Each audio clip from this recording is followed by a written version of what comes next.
nosso encontro, né, que o tema que eu me propus a falar aqui, a debater com vocês hoje, são as alterações promovidas pela Lei 14.047, especificamente em relação ao marco legal do setor portuário.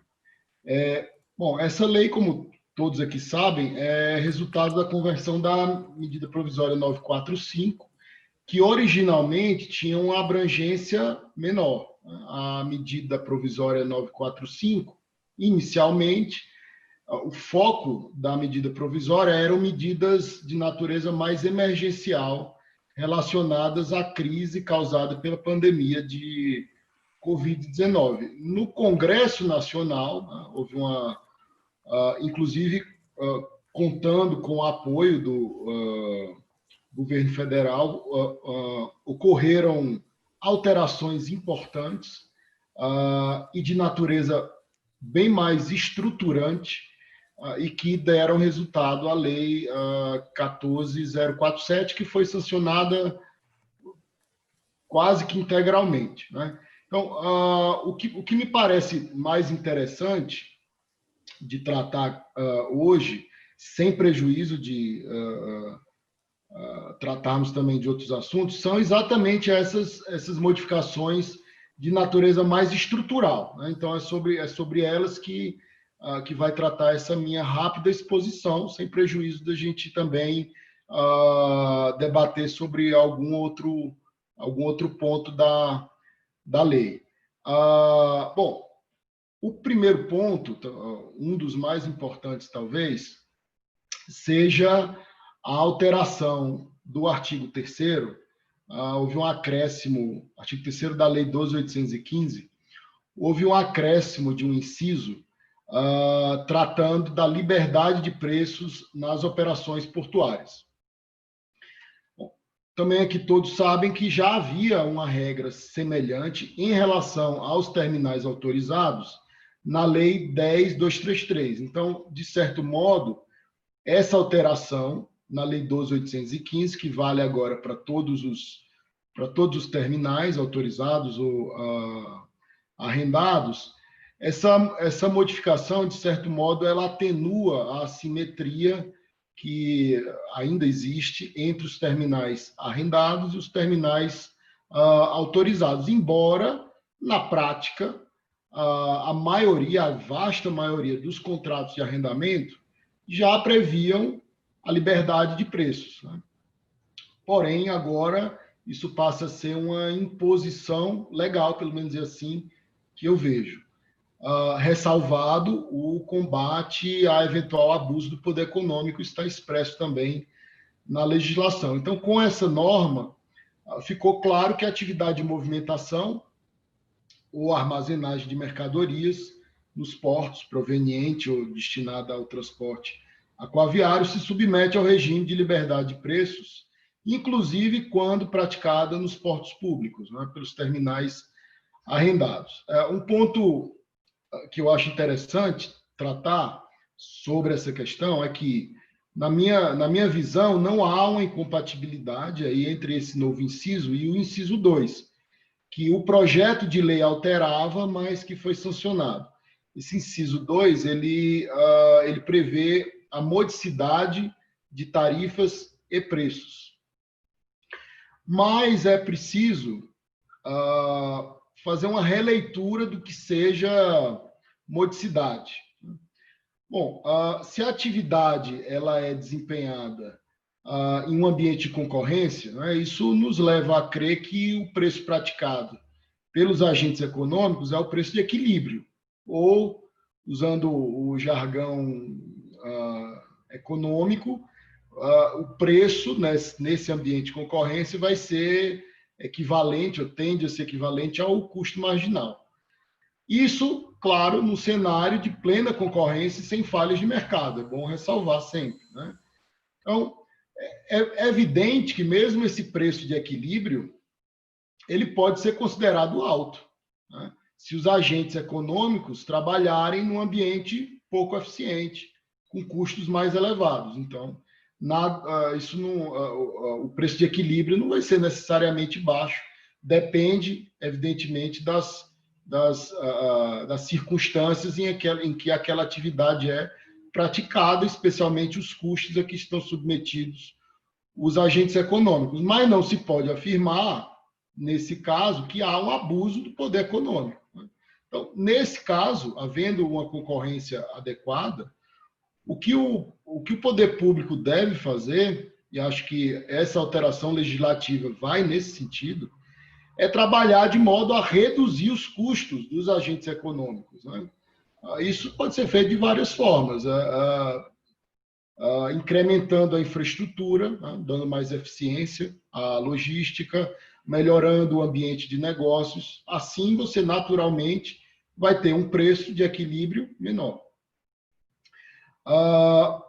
Por outro lado, um agente econômico, isso, claro, que se aplica ao setor portuário, um agente econômico que trabalhe, por exemplo, num ambiente de baixa concorrência e com barreiras de entrada, ele terá uma margem para praticar preços superiores ao que seria o preço de equilíbrio.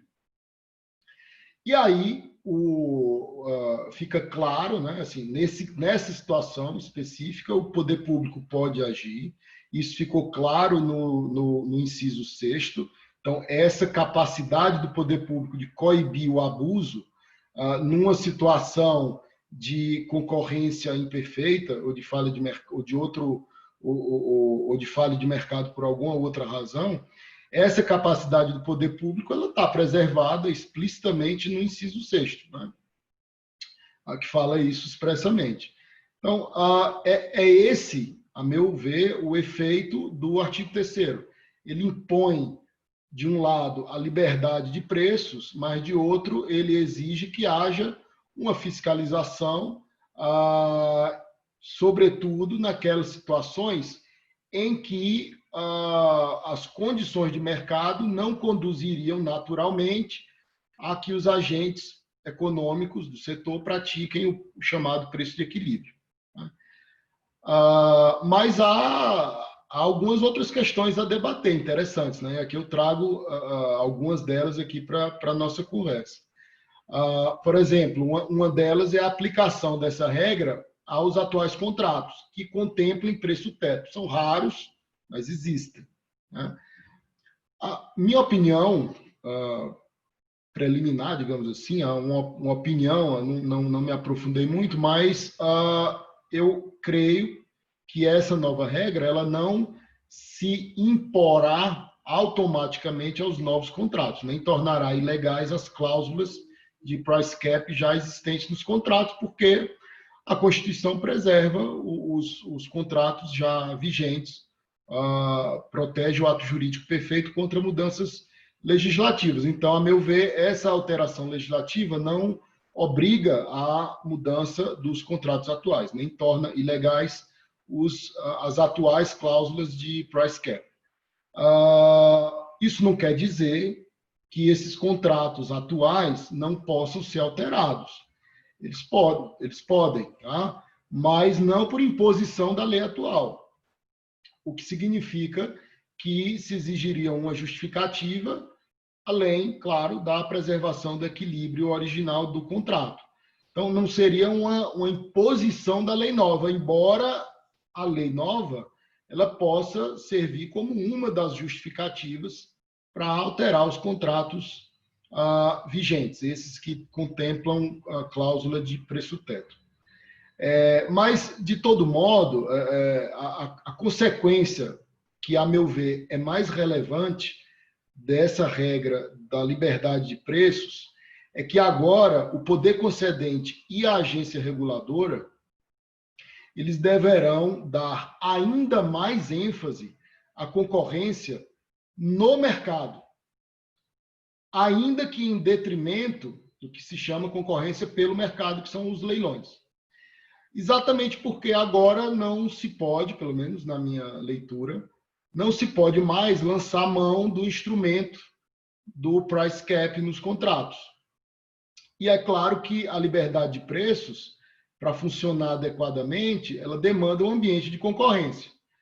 Mas essa, inclusive, já vem sendo a tendência, né?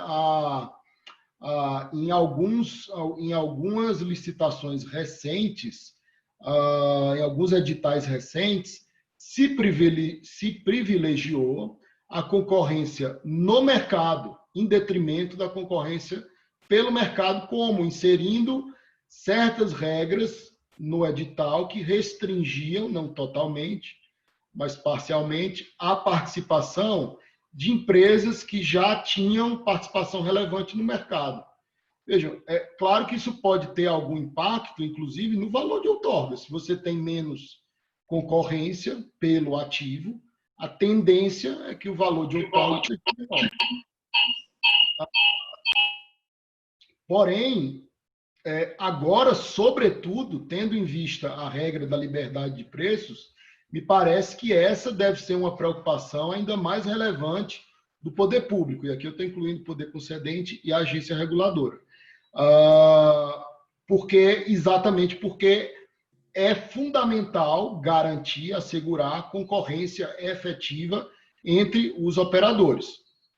Então, eventualmente, ainda que essas regras restritivas nos editais possam gerar alguma perda de receita em termos de outorga, é extremamente relevante que os editais tenham o cuidado de, na medida do possível, ampliar ou proporcionar um ambiente concorrencial apropriado, tá? Naquele mercado específico. Bom, um outro assunto também muito importante da Lei 1447, que acho relevante tratar aqui, é sobre o regime jurídico aplicável, que eu estou tratando do artigo 5º-A da Lei 12.815.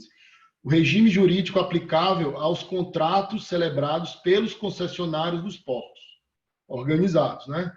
Embora não haja ainda nenhum porto organizado concedido, é de conhecimento público que o Ministério da Infraestrutura e a agência reguladora estão trabalhando com afinco para viabilizar concessões portuárias. Temos já estudos em andamento para concessão de portos no Espírito Santo e no estado de São Paulo. Bom, esse dispositivo, o artigo 5º-A, ele busca deixar claro que, ao se conceder um porto, os contratos celebrados pelo concessionário com terceiros, e aqui o mais importante, inclusive para fins de exploração das instalações portuárias, eles são contratos privados. Eu, pessoalmente, não tinha dúvida quanto a isso, até porque o artigo 25 da Lei 8.987 já afirma isso, já afirmava isso. Já havia um dispositivo praticamente idêntico ao artigo 5º-A no decreto 8033. Porém, entendeu-se, o povo brasileiro é muito criativo, né? Então, talvez por isso, entendeu-se importante deixar absolutamente claro que essa regra de que os contratos celebrados pelos concessionários para exploração dos terminais não serão mais, nesse ambiente, contratos arrendados como conhecemos hoje, serão operadores, digamos, vou usar a expressão operadores terceirizados do concessionário. Esses contratos serão contratos privados e, portanto, não se submeterão às regras referentes aos contratos de arrendamento portuário.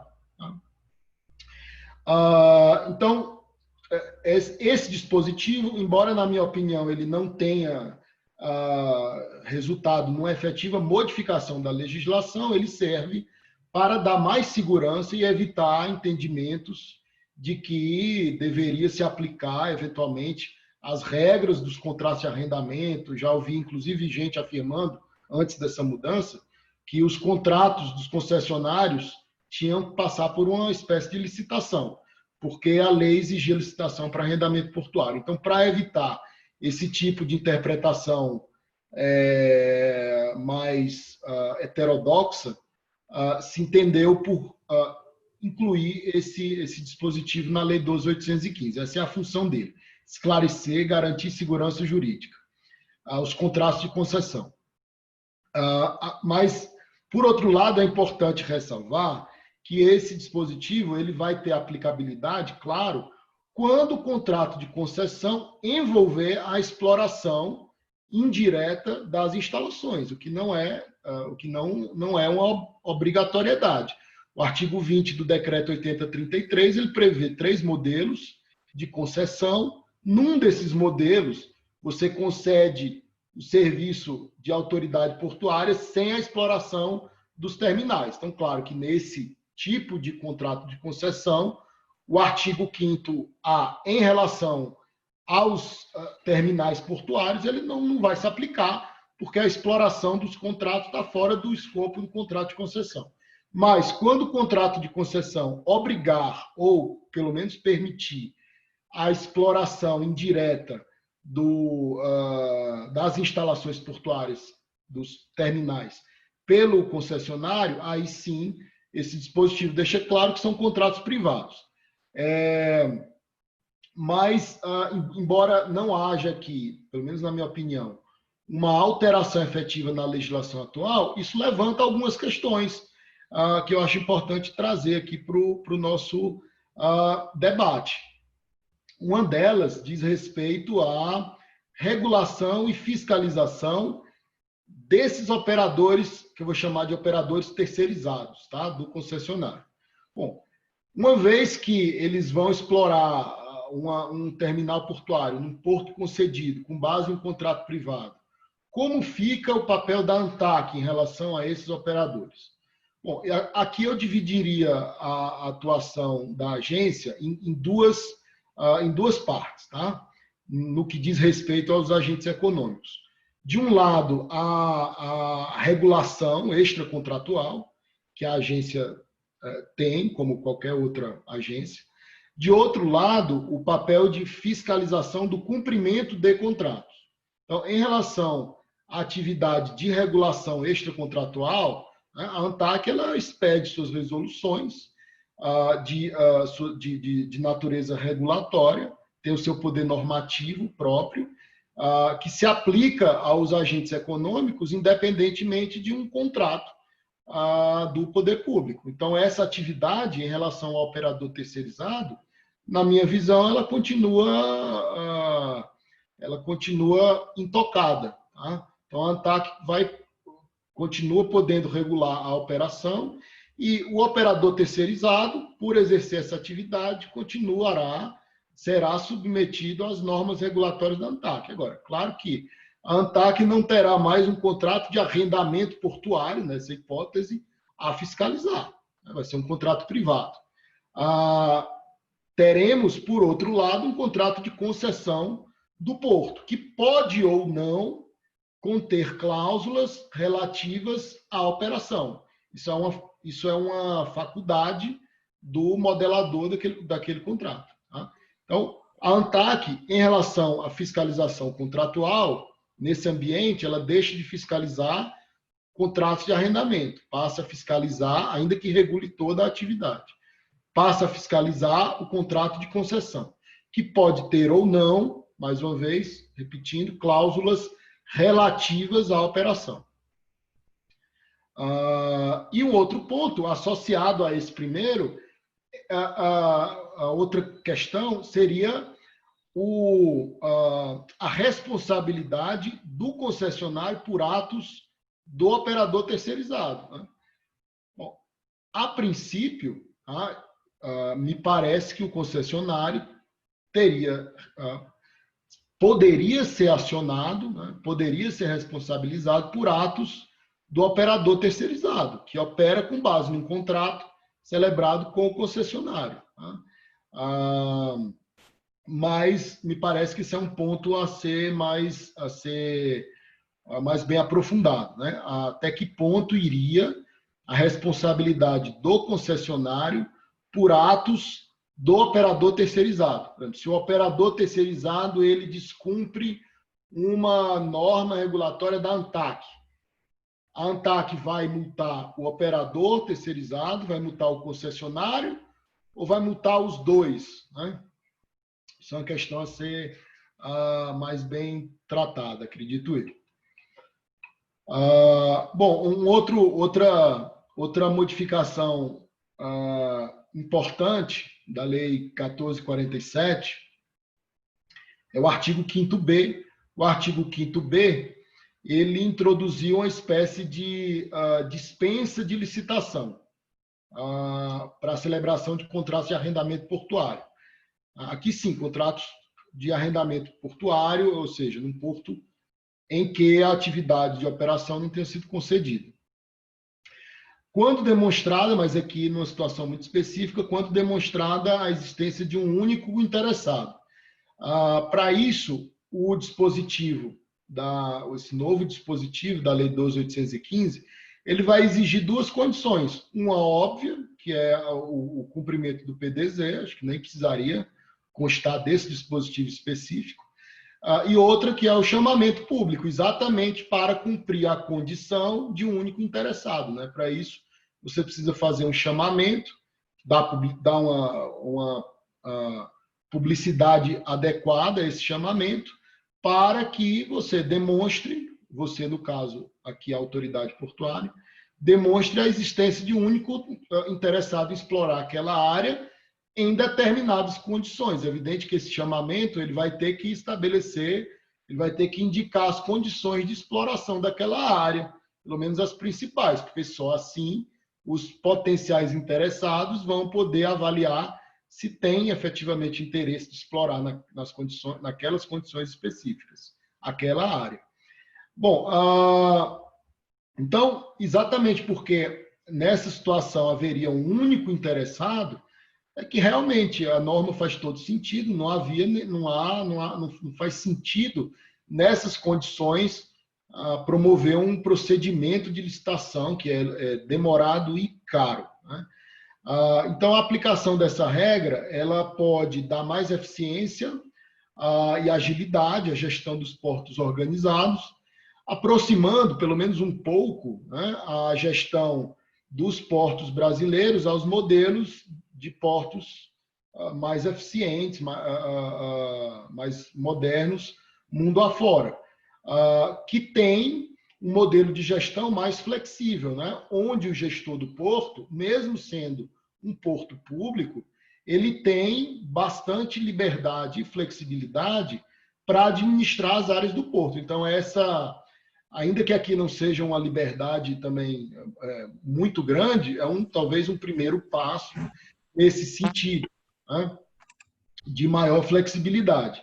E, claro, se nós desejamos, e tenho certeza que todos aqui desejam, que os portos brasileiros sejam bem administrados, não basta contratar bons gestores, é necessário que os gestores tenham instrumentos para aplicar os seus conhecimentos e bem gerir as áreas. Então, eles precisam ter a flexibilidade, a liberdade adequada para gerir os portos organizados de acordo com a evolução das circunstâncias do ambiente econômico e da evolução da própria atividade, né?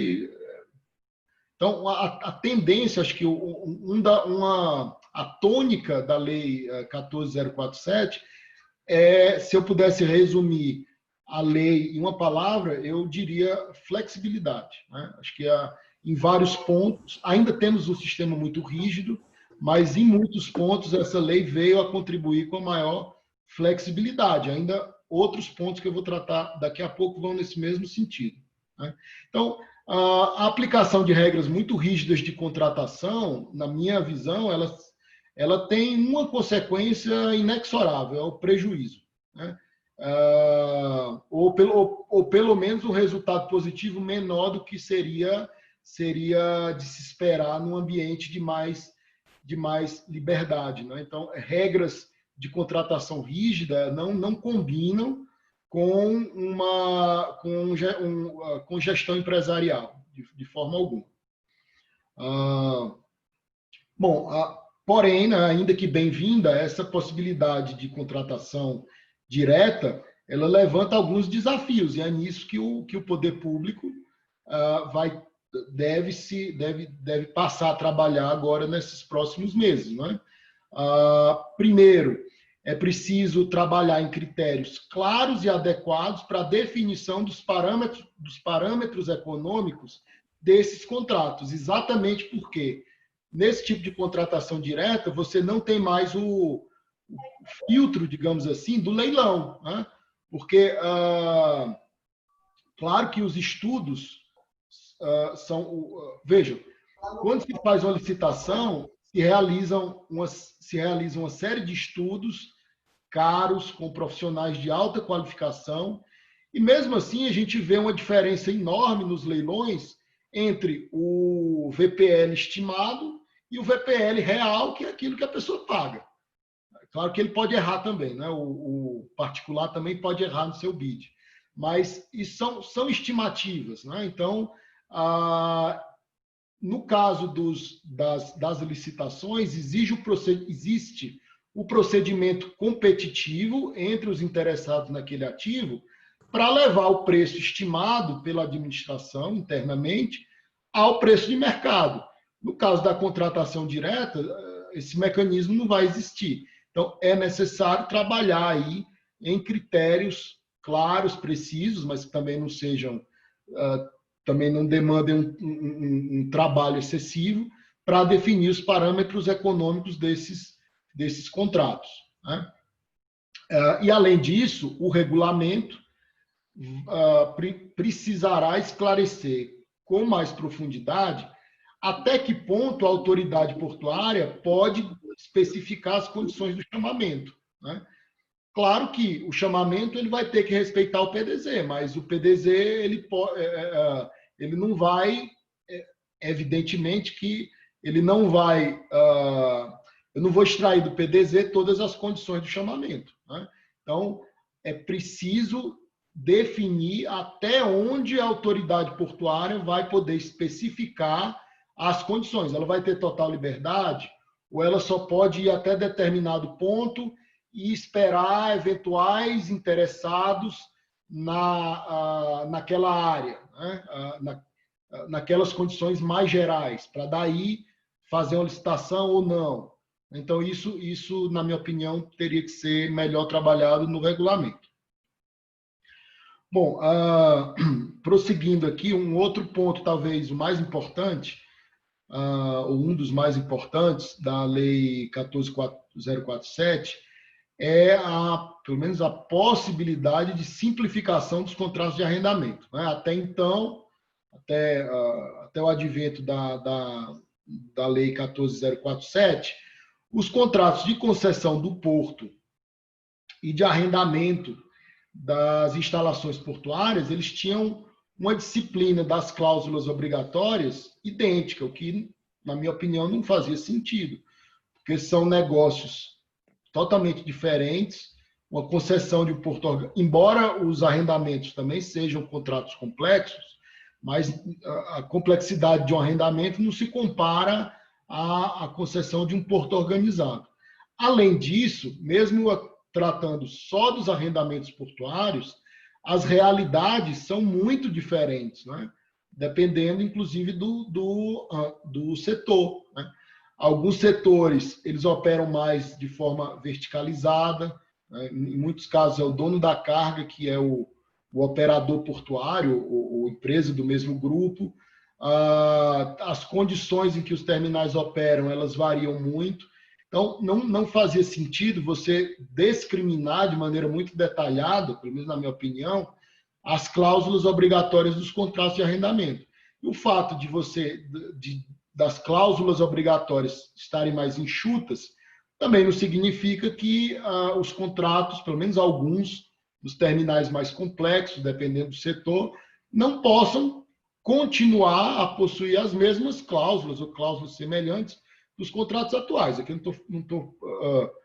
não quero dizer que eles deverão, né, que no mérito isso seria interessante, falando que a legislação não proibiria manter um modelo de contratação parecido com o atual, porém ela permite, e nisso acho que ela é muito bem-vinda, que os contratos de arrendamento sejam contratos mais simples. Aqui, mais uma vez, no mesmo sentido do dispositivo que trata da liberdade de preços, aqui também eu acho que a intenção primordial é aproximar mais o regime dos arrendamentos dos regimes dos terminais autorizados. É claro que não é possível equiparar completamente um contrato de arrendamento a um contrato de adesão de TUP, pela simples razão de que o contrato de arrendamento, ele implica, um dos elementos do contrato de arrendamento é a cessão da área, além da possibilidade de exercer a atividade. No caso do contrato de adesão, esse elemento de cessão de área não existe, né? Então, é evidentemente que esses contratos vão continuar sendo diferentes. Mas havia espaço para uma aproximação bem-vinda, a meu ver, e essa mudança na lei contribui para esse objetivo, aproximar os regimes, diminuir a assimetria entre terminal arrendado e terminal autorizado. Bom, seguindo adiante aqui na Lei 14.047, outro ponto também, outra mudança estrutural, aliás, aqui eu não vou chamar de mudança, né? A exemplo do artigo 5º-A, aqui no caso do artigo 5º-D, que trata do contrato de uso temporário, houve uma legalização, digamos assim, se deu status legal, melhor dizendo, a uma regra que já existia na legislação setorial, já estava prevista numa resolução da ANTAC. Mas aqui, inclusive, com mais razão, porque havia questionamento judicial da legalidade dessa regra, dessa norma da resolução da ANTAC, inclusive com a decisão judicial que proibia a utilização desse tipo de contrato, se entendeu importante, aliás, nesse caso fundamental, dar status legal a essa norma.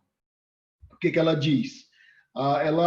Ela prevê a possibilidade de um contrato de uso temporário por um prazo bem menor do que de um contrato de arrendamento, 48 meses, para cargas cujo mercado não está consolidado ainda. Então, é um instrumento de atração, por assim dizer, de novos usuários para o porto. E é exatamente essa característica de instrumento de prospecção de mercado, digamos assim, que, a meu ver, justifica que não se exija licitação nesse tipo de caso. Mais uma vez, né, aqui há também um propósito de flexibilização da gestão dos portos, né? Então, vai no mesmo sentido, na mesma direção de outros dispositivos que dão flexibilidade à gestão das áreas dos portos organizados, né? Então, com o intuito de melhorar os resultados das companhias docas, né? Então, o que o poder público precisa agora, então é um instrumento bem-vindo também. Tomara que ao se conferir status legal a essa regra, tenho a perspectiva, mas não a certeza, de que os questionamentos judiciais vão se extinguir a esse respeito. Agora a gente tem que trabalhar na regulamentação desse mecanismo, né, que vai demandar uma normatização mais detalhada, em nível de decreto, talvez portaria do Ministério, resoluções da ANTAC, para que esse mecanismo possa gerar bons resultados. Aqui, já me encaminhando para o final, tá? Tem mais dois pontos apenas que eu gostaria de comentar.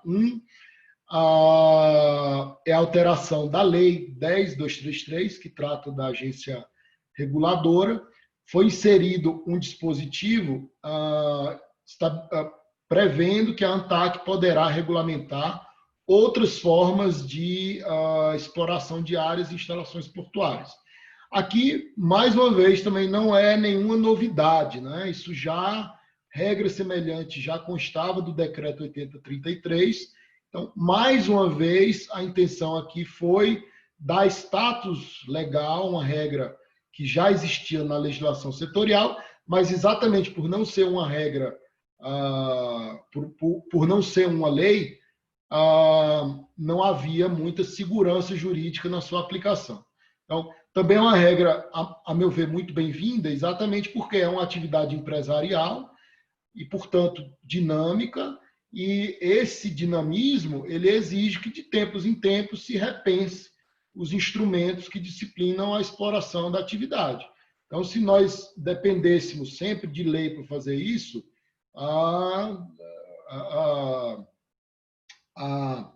seria muito difícil, muito custoso para implementar essa evolução, né? Então, muito bem-vindo, a meu ver também, essa norma, que aí tira qualquer dúvida de que a ANTAC tem esse poder, essa capacidade normativa para regular outras formas de exploração, além daquelas que estão previstas na Lei 12.815. E para encerrar essa exposição, para a gente passar para o debate, queria tratar aqui muito rapidamente de algumas normas relacionadas ao trabalho portuário, que também me parecem importantes. Primeiro, o parágrafo 5º, na verdade, do artigo 40, que trata do que se chama de multifuncionalidade. O que é isso? Se permitiu que todos os trabalhadores portuários avulsos registrados no órgão, desde que tenham a qualificação apropriada, eles desempenhem qualquer daquelas atividades disciplinadas no mesmo artigo 40, sem necessidade de um registro específico por atividade, tá? Por categoria, melhor dizendo, né? Então, isso dá mais flexibilidade para a gestão de mão de obra. Então, mais uma vez aqui, a flexibilidade, a tônica da Lei 14.047. Então, segue essa tendência, né? Esse dispositivo segue a mesma tendência de flexibilização e desburocratização. E, por fim, também, uma norma que também tem uma relação muito próxima com o trabalho portuário, a alteração da lei de greve para prever, dentre as atividades consideradas essenciais, a atividade portuária.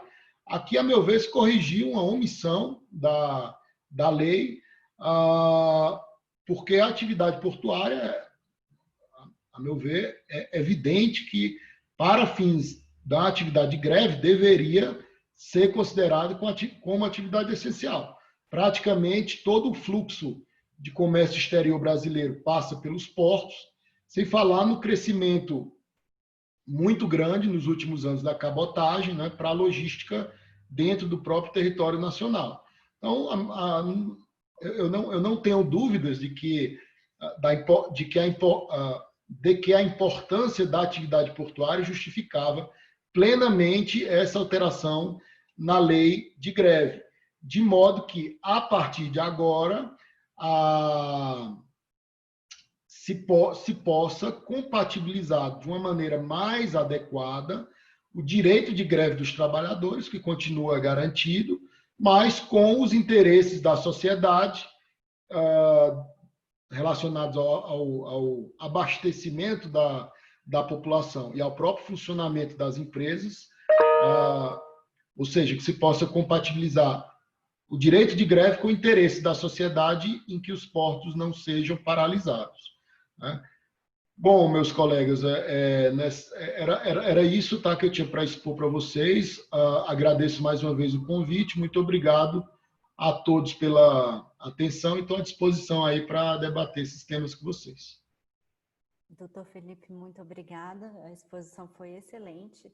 A lei, ela é muito breve, mas ela é densa, né? Porque vem trazer muitas questões importantes e inovadoras e, diria eu, importante até para a caminhada rápida e sustentabilidade a longo prazo do nosso setor portuário e também do aeroportuário, né? Que tem algumas pequenas disposições que tratam sobre esse outro setor que é paralelo ao nosso. A gente tem algumas dúvidas já e perguntas do público, que eu gostaria que essa interação com o público já fosse feita, e depois eu tenho alguns comentários, e eu gostaria de deixar aberta a palavra a quem quiser fazer, seja pelos comentários no chat, seja levantando a mãozinha virtual, fiquem à vontade. Alexandre Rodrigues, se puder me ajudar nesse momento, por gentileza. Vamos lá. Primeiramente, obrigado, doutor Felipe, pelos esclarecimentos, realmente muito importantes neste momento. O primeiro que levantou a mão foi o almirante Murilo. Vamos começar por ele e caso outras pessoas também tenham interesse em apresentar questões ao Dr. Felipe, basta encaminhar aqui no chat, um levante a mão, ou também quero perguntar, que eu já vou colocando uma lista aqui e passando a palavra. Eu acho que passando a palavra fica mais fácil e acho que fica até melhor para haver um debate. Então, Almirante Murilo, a palavra está com você. Muito obrigado, Alexandre. Obrigado, Bia. Doutor Felipe, prazer estar aqui com o senhor, uma belíssima exposição. Ninguém aqui poderia esperar de uma maneira diferente, né? Nós que já estamos acostumados a tratar desses temas com o senhor todo. O senhor deve estar estranhando de o que tem um representante de uma associação de terminais de uso privado está aqui querendo questionar algumas regras que foram alteradas basicamente no regime de arrendamento. Mas o senhor, na sua primeira consideração, fez uma revelação e seu entendimento extremamente... Está dando um eco aqui para mim, eu não sei de quem é. Bom, o senhor, quando comentou o inciso meia dúzia do artigo 3º, que generalizou agora a liberdade de preços, o senhor falou que isso poderia afetar, de alguma forma, contratos já existentes, muito raros, mas que falam de preço teto. E isso mereceria, talvez, uma consideração. A Lei 10.233, no seu artigo 45, dá a liberdade de preços para as autorizações desde 2000, desde a criação da lei. O decreto 8033, da mesma forma. A ATP tem um entendimento, e com isso vem de uma certa forma, defendendo essa posição junto à agência reguladora, desde a criação da ATP, que o regime de autorização não merece nenhum tipo de controle de preço. E nós entendemos liberdade de preço sempre como não apenas quanto cobrar, mas também como cobrar. Então, nós entendemos que a recém-promulgada aí pela diretoria colegiada da ANTAC, resolução normativa, a resolução 34, quando impõe ou pode impor em determinadas condições que ela identificar lá como abusividade um preço teto, fere a liberdade de preço que já tinha sido instituída para os terminais de uso privado. Isso é uma discussão antiga que nós temos sobre isso, e a ANTAC sempre entendeu que os regimes, no ponto de vista regulatório, eles são absolutamente simétricos, isonômicos, e não o que se aplica ao arrendamento também se aplica aos privados. Pelo que o senhor falou agora para mim, e eu aqui uso a minha condição de não advogado para dizer que qualquer asneira jurídica que eu possa falar aqui, estou perdoado por ela, eu entendo que, de alguma forma, a NR34 afetava já um direito que, legalmente, um direito legal que os terminais de uso privado tinham. Qual é o seu entendimento? Bom, primeiro, doutor Murilo, é um prazer encontrar com o senhor, tá? Aqui nesse fórum virtual, satisfação enorme. Em relação à liberdade de preços, embora, como eu mencionei, né, nesse ponto, me parece que a Lei 14.047, ela aproximou bastante os dois regimes, certo? Agora, para ficar aqui na resposta ao que o senhor tratou, né? Eu vi aqui no chat já alguns pontos bem interessantes aqui do Dr. Mário, mas para responder a sua pergunta, o fato de que os terminais autorizados e agora os terminais arrendados, eles têm reconhecido por lei esse direito de liberdade de preços, eu acho que não impede completamente a regulação por parte da ANTAC. Primeiro, porque há ressalva quanto a eventuais abusos, né? E o que é abuso? Agora, que a gente tem que ter também muito cuidado. Abuso não é simplesmente um preço alto, né? Como eu mencionei, se o preço é alto num ambiente e até o que é preço alto ou não é relativo, né? Mas se o preço é alto num ambiente de concorrência, sem outras falhas de mercado, se esse é o preço de equilíbrio, ele não pode ser considerado abusivo. Tá? Então, esse nível de preço pode ter a ver com circunstâncias de ineficiência em que os terminais operem. E muitas delas podem não ser intrínsecas aos próprios terminais. Pode ser o custo da logística, o custo do transporte, o custo tributário, vários outros fatores, o custo trabalhista, entre outros. Tá? Então, agora, se um determinado agente econômico ele opera num ambiente que não proporcione uma concorrência adequada, aí me parece que o poder público tenha algo, possa agir para coibir que o agente econômico se aproveite dessa situação para impor aos usuários, ou consumidores, como queiram chamar, um preço abusivo, aí sim abusivo, preço superior àquele que seria o preço de equilíbrio. Claro que isso é difícil, né? Preço de equilíbrio não é algo simples de se definir, mas eu entendo que a legislação é clara no sentido de reservar ao poder público capacidade de atuação nesse cenário. Em relação também, e além disso, tá? Mesmo em se tratando, mesmo no caso, agora, só para destacar, o que me parece é que essa regra de liberdade de preços, com a ressalva de atuação para combater o abuso, tá? Isso, minha opinião pessoal, tá? Isso deixa claro que a atuação, nesse caso do regulador, deve ser uma regulação pontual, tá? Não pode ser um tabelamento de preços abrangente, tá? Tem que ser identificada a situação de abuso e aí o regulador agirá conforme aquela situação. Tá? Agora, isso um ponto. O outro ponto é se a agência poderia estabelecer alguma norma relacionada a preço, ainda que de forma generalizada. Eu acho que ela tem margem não para estabelecer um preço teto, obviamente, para todos, mas ela, visando reduzir falhas de mercado, eu acho que essa é uma das funções da agência e me parece que ela tem poder de regulação para isso. Tá? E aí você tem vários mecanismos aqui. Tá? Então, estou saindo um pouquinho da minha área de expertise, mas talvez o disciplinamento de certos mecanismos que reduzam a simetria de informação entre o operador e o consumidor, né? Inclusive, um dos casos, uma das normas que vão nesse sentido é a exigência de uma publicidade prévia dos preços, né?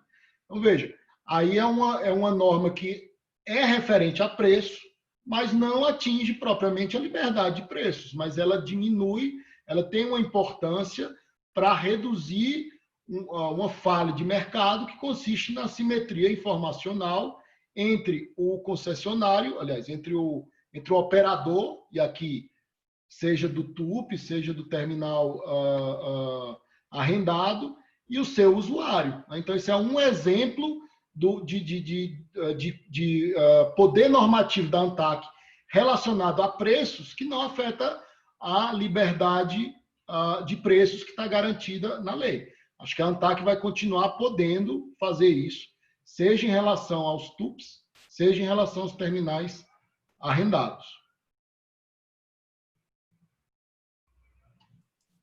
Obrigado, doutor Felipe.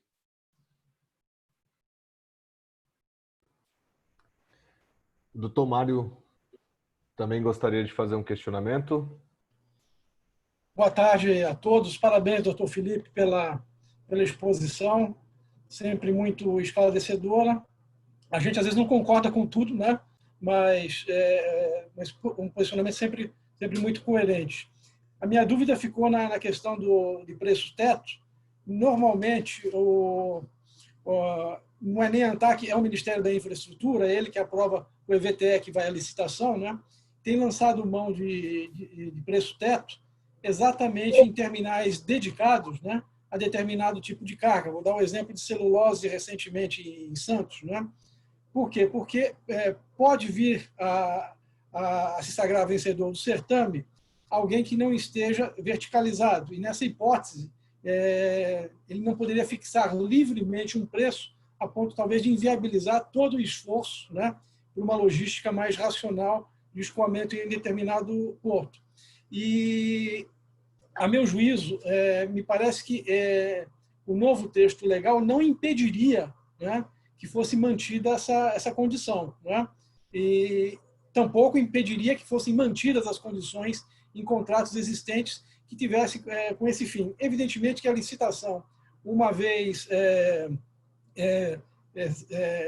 finalizada, aperfeiçoada, e cujo vencedor foi a própria empresa verticalizada, talvez essa cláusula efetivamente perca até o objeto. E em versões futuras, em editamentos futuros, pode até ser retirada do contrato. Mas a minha pergunta era nesse sentido. Nas novas licitações, eu entendi no seu pronunciamento que a tendência seria não poder mais se valer dessa condição nessa hipótese. E a outra questão, quando o senhor coloca, né, da abrangência da regulação ou da fiscalização da agência no porto concedido, né? E aí vai depender muito do desenho, evidentemente, do modelo de concessão, né? Se vai se preservar o regulamento de exploração do porto, se vai se preservar a vinculação do PDZ para este novo concessionário, né? E aí a própria questão de pré-qualificação de operador portuário, né? Então, nessas hipóteses, são instrumentos que acabam vinculando, né, o concessionário e, evidentemente, me parece razoável que a agência lance mão da prerrogativa de fiscalização para fazer valer essas ferramentas. Há exemplos de se voltar à figura do programa de arrendamento, por exemplo, né, independentemente da necessidade ou não de se licitar, né, mas desde que haja um programa de arrendamento, ele deve ser cumprido, ou plano geral de outorgas, enfim, esses instrumentos todos de planejamento, que me parece, pelo menos pelo que a gente está vendo aí se desenhar na CODESA, né, talvez o porto organizado não perca esse caráter público, né, atuando o concessionário como um longa-manos mesmo do poder público, e pegaria tudo de bom na questão de poder celebrar contratos privados, enfim, né? Mas é claro que muito vai depender do modelo do desenho, e é claro, acho que ninguém aqui quer uma regulação pesada, pelo contrário, o que se deseja na concessão é o que o senhor colocou aí, a questão da flexibilidade, não só nos contratos, mas enfim, no regime de exploração do porto, para trazê-lo, né, mais próximo de um modelo que até o próprio Tribunal de Contas entendeu mais adequado, que é o do almirante Murilo aí. Ele sempre quer mais lá para os tupes, né? Mas os tupes hoje estão com uma vida boa aí, uma regulação light, bem tranquila. Perfeito. Bom, doutor Mário, é uma satisfação também enorme, tá? Debater com o senhor. Aproveito aqui para parabenizá-lo pela nova função, né? Tenho certeza que a CDRJ tem muito a ganhar com a sua presença lá. Tá? Ele vai ser regulado agora, doutor Felipe. Agora vai ver o outro lado, né? De pedra a vidraça, não? Mas tenho certeza que o doutor Mário vai tirar de letra aí essa função. Até porque já conhece muito bem como é que a regulação funciona. Bom, em relação à primeira pergunta do preço teto, essa é uma ótima pergunta, né? Preliminarmente, assim, nesse meu primeiro contato aqui com a Lei 14.047, me parece, assim, por uma questão de coerência, que se entendeu-se lá atrás que a regra aplicável aos terminais autorizados da Lei 10.233, ela impedia isso lá atrás, se entendeu que aquele dispositivo da Lei 10.233 ele impedia a fixação de preço teto nos contratos de adesão. Então, por coerência, me parece que o mesmo deve se aplicar agora para os contratos de arrendamento, uma vez que a norma é semelhante. Aliás, agora a nova norma da 12.815, ela nem discrimina se ela se aplica a TUP ou a terminais em portos organizados. Ela é indistinta a todos os operadores. Então, por essa questão de coerência, como lá atrás se entendeu que os contratos de adesão não poderiam ter preço teto por conta da regra da Lei 10.233, me parece que agora também os contratos de arrendamento não possam mais ter essa regra. Mas, assim, eu não considero desarrazoado o entendimento de que possa haver essa regra no contrato, uma vez que o contrato, assim, só se vincula ao contrato quem quer, depende da vontade de ambas as partes, né? Então, me parece também razoável o entendimento de que seria ainda assim possível incluir cláusulas de preço teto nos contratos de arrendamento. Mas, nesse cenário, eu acho que esse inciso 6 do artigo 3º, ele perde praticamente toda a utilidade. Porque hoje já é assim, né? Hoje nós, o poder concedente, né, junto com a agência que executa as licitações, já podemos ou não estabelecer o preço teto nos contratos, dependendo aí de uma avaliação de mercado. Se fosse para continuar assim, eu não vejo qual teria sido a modificação desse dispositivo. Mas, mais uma vez, friso que, apesar de, pelo menos nesse momento, entender que essa regra proibiu o uso do preço teto nos contratos de arrendamento, não considero desarrazoada a conclusão oposta. Quanto a sua segunda pergunta, né, relativa à concessão, concordo em gênero, número e grau com o senhor. O meu ponto foi que, uma vez que o operador terceirizado, vamos chamar assim, ele deixou de operar com base num contrato público, né, a ANTAQ, claro que ela não vai fiscalizar aquele contrato específico, cujas regras vão ser definidas de maneira livre, conforme o contrato de concessão dispuser, né? Já trato disso. Mas, a princípio, livre pelos interessados. Então, eu não vejo aí que a ANTAQ tem alguma função de fiscalizar se o operador terceirizado está cumprindo o contrato que ele celebrou com o concessionário. O concessionário é que vai fazer isso e acionar, se for preciso, judicialmente. Muito provavelmente esses contratos vão ter cláusulas arbitrais. Vai acionar ali o seu terceirizado caso ele descumpra o contrato. Aí eu acho que, em relação à fiscalização do contrato, a agência não vai ter nada a falar. Esse contrato, né? O arrendamento privado, digamos assim. Mas, claro que todos os aspectos relevantes da concessão como um todo, e aqui, se essa concessão em particular abrange a exploração dos terminais, pode abranger ou não, mas se essa específica abrange a operação dos terminais, o senhor tem toda a razão que o contrato de concessão, pelo menos teoricamente, vai depender aí do modelo que se queira adotar, ele poderá ter cláusulas relativas à operação. E aí, evidentemente, que a agência ela vai ter o poder de fiscalizar, não só de regular a atividade pelas suas normas próprias, mas ela vai fiscalizar a execução do contrato de concessão. Que pode, assim, aqui eu vou dar um exemplo que eu nem sei se seria pertinente, tá? Mas o contrato de concessão, nada impediria que ele contivesse regras de qualidade da operação, do serviço de operação. Acho que isso iria até na contramão da própria Lei 14.047, uma vez que essa foi uma das cláusulas essenciais do contrato de arrendamento que foi excluída. Mas nada impediria que o contrato de concessão estabelecesse certos níveis de serviço para a operação. Agora, isso vai estar no contrato de concessão. Evidentemente que se isso é obrigação do concessionário, ele vai inserir uma obrigação igual ou mais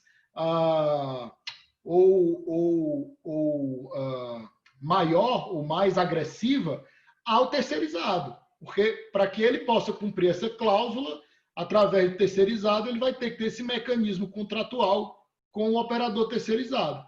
Mas o que nessa situação, na minha visão, a ANTAQ, como fiscalizadora do contrato, ela atuaria em relação ao concessionário. O contrato de concessão, ele exige um certo nível de serviço aqui para operação de container, vamos supor, tá? E o concessionário, ele terceirizou o terminal de container. A ANTAQ, nesse caso, se o operador ele está movimentando no nível de serviço menor do que o contrato de concessão exige, a ANTAQ ela vai atuar no cumprimento do contrato de concessão. Se for o caso, ela vai multar o concessionário, que vai atuar em relação iria, nesse cenário, atuar em relação ao terceirizado, exigindo o cumprimento da cláusula do contrato entre os dois, que é um contrato privado, que evidentemente vai reproduzir essa mesma cláusula do contrato de concessão. Não sei se eu fui claro.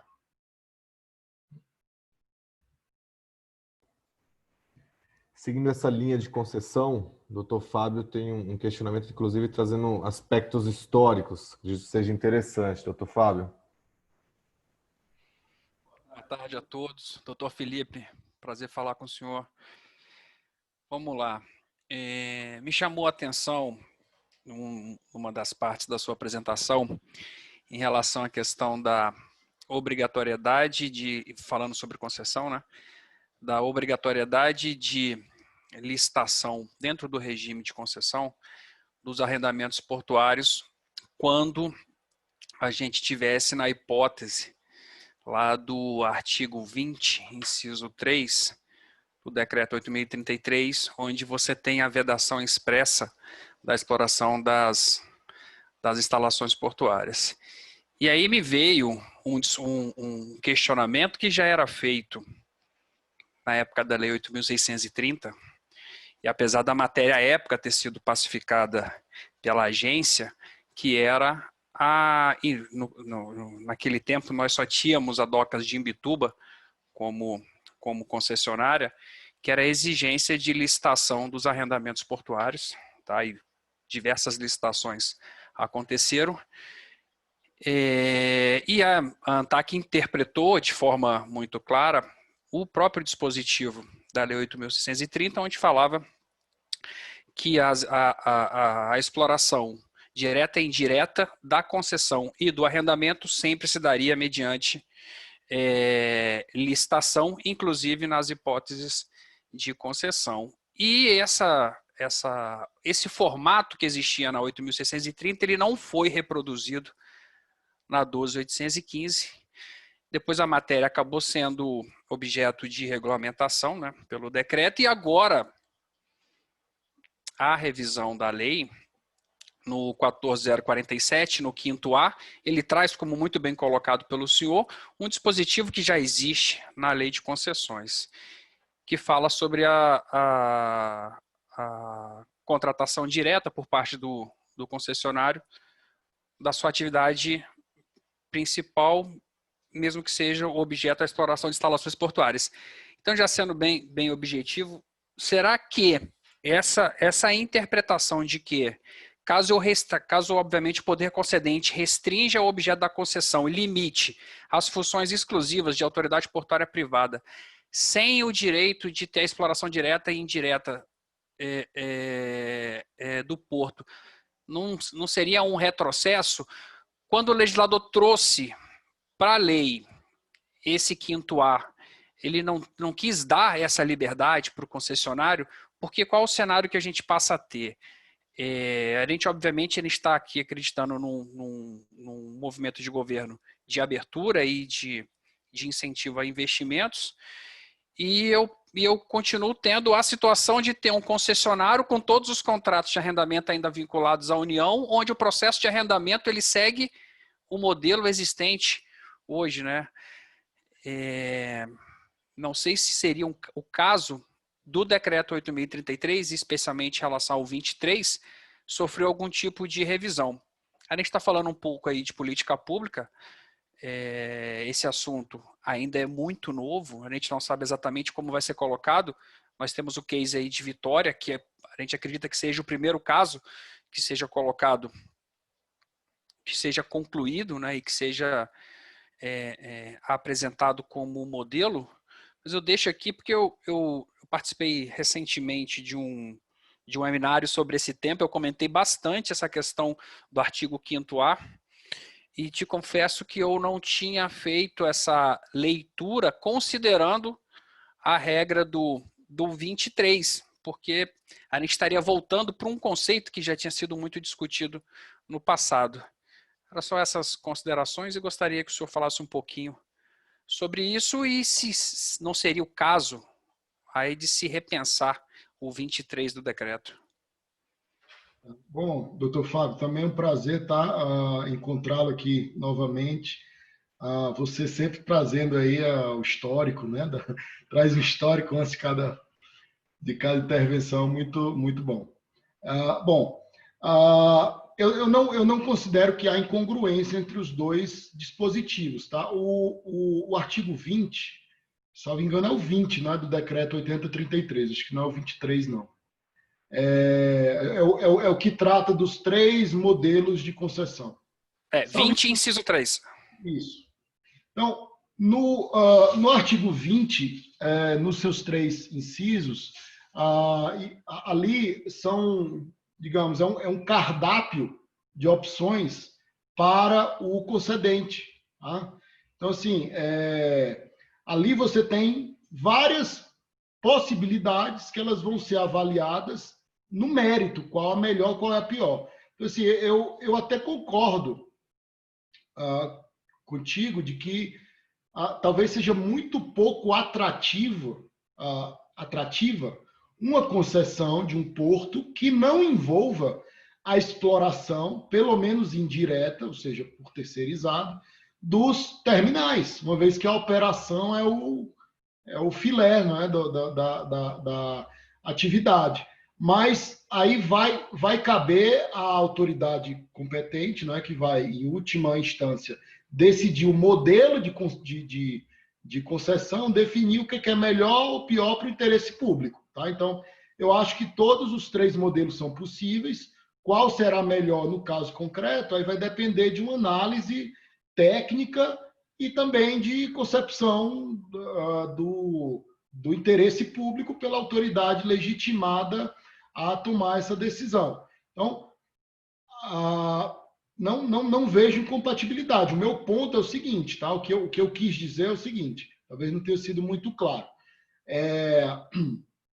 Durante as discussões para a concessão de um dos portos que estão em estudo, me veio ao conhecimento o entendimento de um determinado jurista que considerava que mesmo que a exploração do terminal estivesse inserida no objeto do contrato de concessão, ainda assim o concessionário, para explorar por intermédio de um terceiro, deveria fazer licitação, o que não me parece um entendimento razoável. E daí que eu mencionei que, na minha opinião, a legislação anterior à Lei 14.047 já era bastante clara no sentido de que, se a exploração dos terminais está incluída no objeto do contrato de concessão e o concessionário vai, portanto, operar por intermédio de um terceiro, celebrando, portanto, um contrato, esse contrato seria um contrato privado e não, portanto, não demandaria nem seguir as cláusulas dos contratos, as cláusulas obrigatórias do contrato de arrendamento, nem muito menos um procedimento de licitação.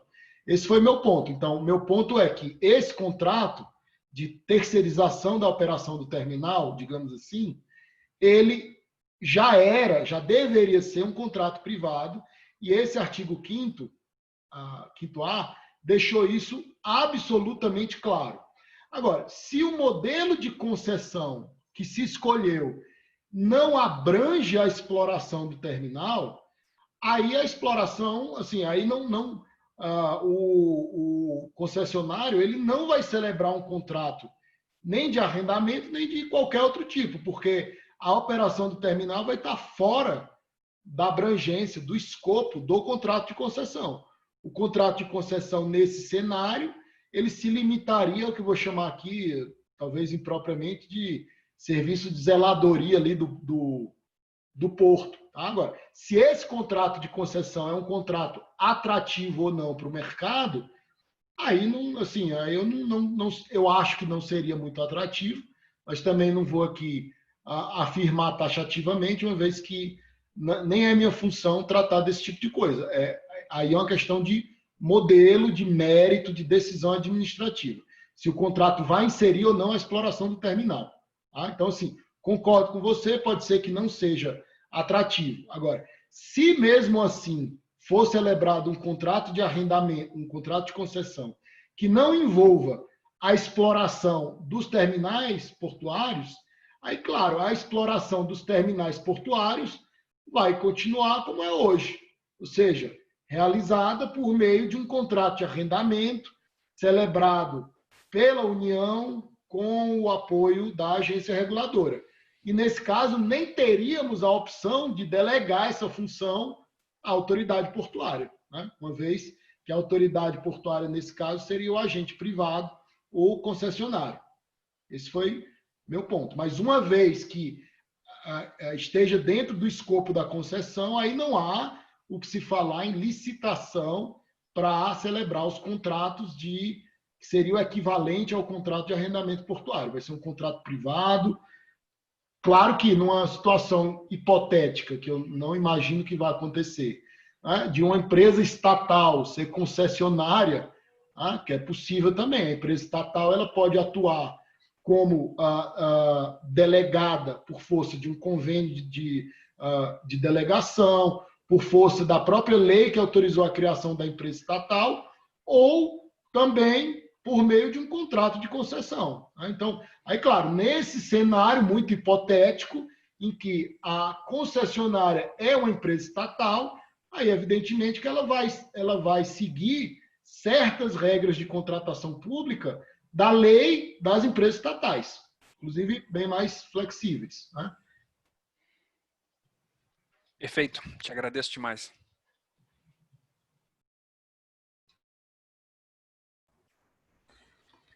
No chat não vieram novas perguntas. Alguém tem interesse? Tem alguma pergunta que deixou guardada? Eu vou seguir com o questionamento que eu já tinha colocado aqui. Na época que foi inaugurado o Decreto 9.048, com algumas excelentes condições novas, principalmente para os arrendatários, houve uma enxurrada de solicitações de adaptação de contratos. E como muito bem apontado, inclusive, pela secretaria, naquele momento, grande parte desses pedidos foi negado, e não no mérito, mas sim pela oportunidade de se fazer, em que se entendeu que o TCU havia barrado grande parte desses pedidos e que não seria conveniente fazer uma alteração nesses contratos naquele momento. Hoje, a gente percebe da Lei 14.047 que o contrato de arrendamento ficou bem mais enxuto e que, inclusive, suas cláusulas estão com obrigações, se eu posso chamar assim, muito reduzidas. Eu coloco, inclusive, a questão da reversão de bens, que deixa de ser uma cláusula obrigatória. Então, entrando nesse mérito, primeiro, haveria algum tipo de recomendação de solicitação de adaptação desses contratos? E, havendo, você acha que seria possível, desde já para os contratos atuais, haver a retirada desses bens vinculados ao arrendamento e de outras cláusulas hoje vistas como essenciais aos contratos? Ótima pergunta, doutora Beatriz. Aqui só para resgatar o histórico do decreto 9048, O TCU ele proibiu um aspecto muito pontual do que se chamou de adaptação, que era a ampliação do prazo dos contratos, né, do prazo original. Só esse ponto. Então, não é assim, o TCU não proibiu, e acho que não deveria proibir, porque a legislação permite, a modificação dos contratos. O que ele proibiu foi uma modificação muito específica, que nesse ponto eu concordo com a visão do TCU. Acho que o decreto não poderia ter permitido a ampliação do prazo original previsto nos contratos. Acho que nesse ponto tem até acho que o ponto que gera alguma dúvida, apesar disso não dizer respeito à lei nova, mas acho que é um ponto importante para a gente para ser debatido em relação ao decreto 9048, que isso não está ainda bem sedimentado.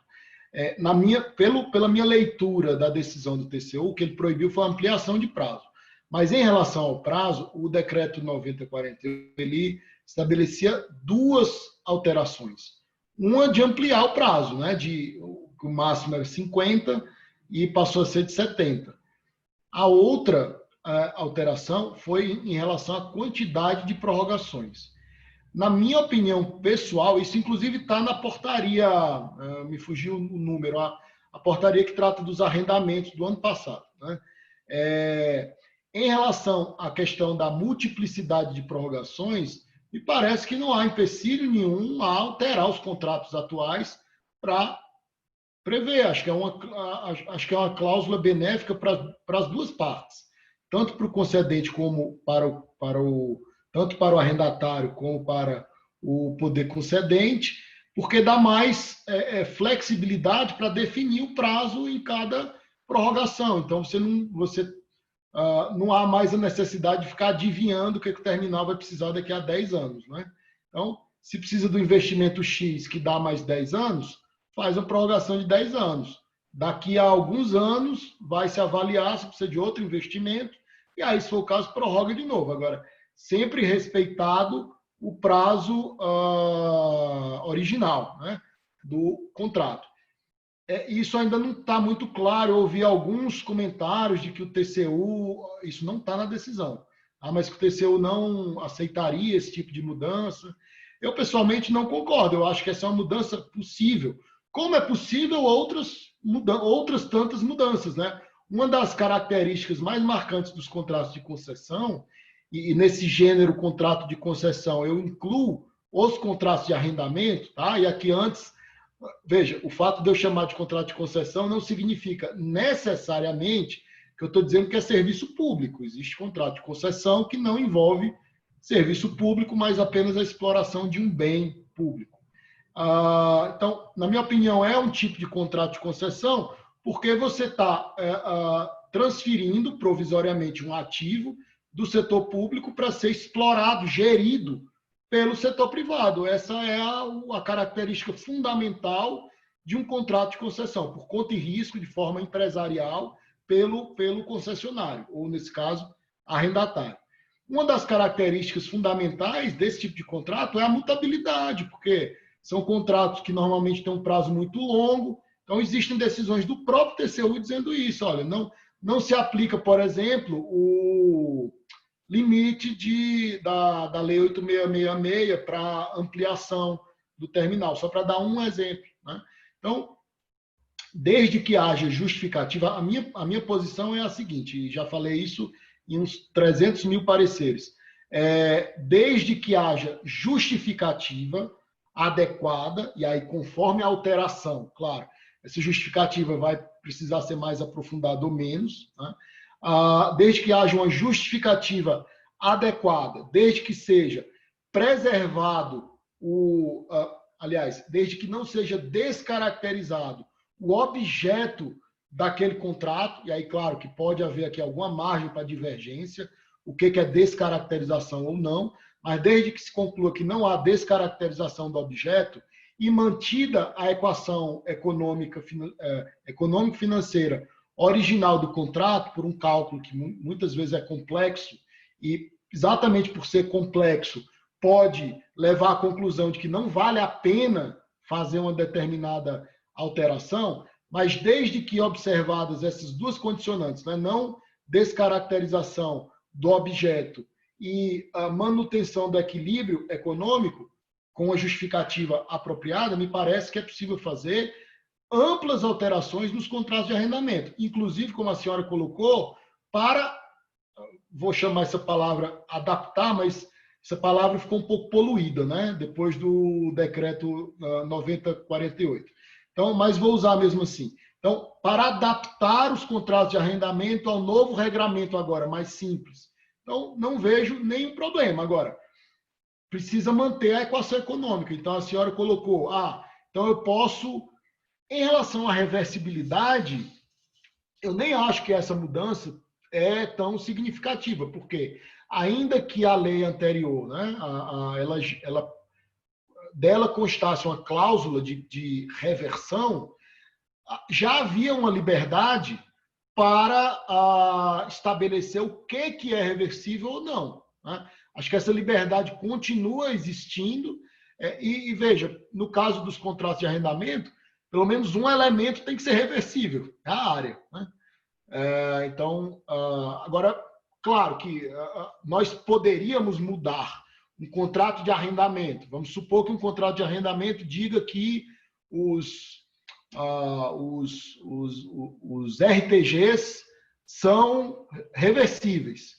A gente pode mudar para dizer que não é reversível? Pode.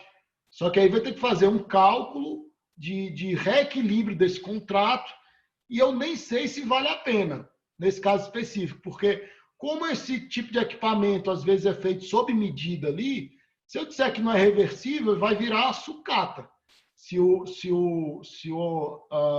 arrendatário retirar. Então, assim, tem que ver no caso concreto se vale a pena ou não, dada a necessidade de manter o equilíbrio do contrato. Mas concordo plenamente com a senhora de que é possível, em teoria, adaptar os atuais contratos para que eles sejam mais simples. É que existem alguns casos concretos em que o bem se perdeu, né? Seja por mau uso, seja porque houve uma explosão, ou ele nunca existiu às vezes. E às vezes pode ser uma saída realmente, já excluir ele logo do contrato, se colocando outro no lugar, ou então apenas fazendo isso por meio de investimento, enfim, alguma outra solução. Legal. Mas assim, eu considero possível, né? Desde que seja feito um cálculo ali de compensação, eu não vejo absolutamente nenhum problema de alterar esse tipo de cláusula. Perfeito. O Rogério também gostaria de falar com a palavra. Bom, boa noite a todos. Inicialmente agradecer ao Dr. Felipe, né, pela brilhante exposição. Para mim foi um aprendizado. E eu queria só, por curiosidade, aproveitar a sua presença para explorar um pouquinho a questão dos vetos, né? A página da Segov do governo falou dos vetos um pouquinho, disse mais ou menos ali das ideias do veto, mas eu queria aproveitar e indagar ao senhor se eles foram todos ali do MINFRA ou se teve um dedinho ali do Ministério da Economia. Bom, essa informação, os pareceres são públicos, né? Uma vez que já houve o veto. Então, assim, eu vou te dizer o que eu sei pelos documentos que eu li sobre a questão do veto, né? Houve um veto, abri aqui, houve acho que apenas 2 vetos, né? Acho que o veto que eu já mencionei, que foi a alteração do inciso 2º do artigo 3º, aquela questão da modicidade. Esse foi um veto de mérito, tá? De mérito. Até onde eu sei, não sei, acho que não li as razões de veto, tá? Mas durante as discussões me pareceu que esse veto foi motivado por